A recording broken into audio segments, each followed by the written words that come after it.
Hey guys, December na. Ano, pag December kasi, birthday naming pamilya. December kami lahat guys.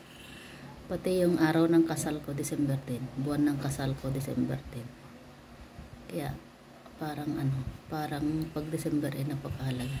Pero hindi kami naghahanda guys. Wala kaming handa. Sa New Year na lang kami maghanda. Kasi kung maghanda kami isa-isa na malaking gasto, wag na lang. At least guys, sa kulang na 9 na taon ko na nawala.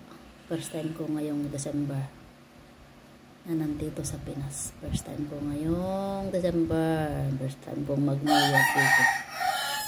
So almost 9 years. Yeah, thank you Lord. Nakuwi na akong buhay.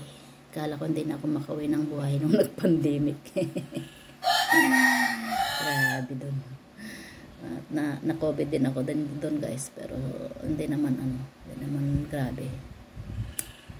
Thank you Lord. Nakauwi akong malusog buhay.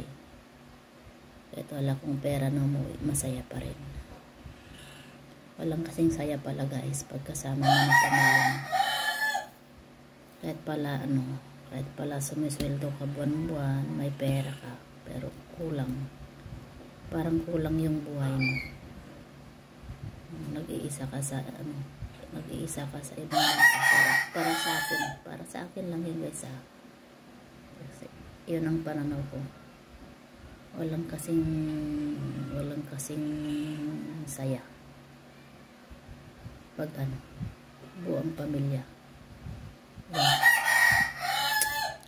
Yun ang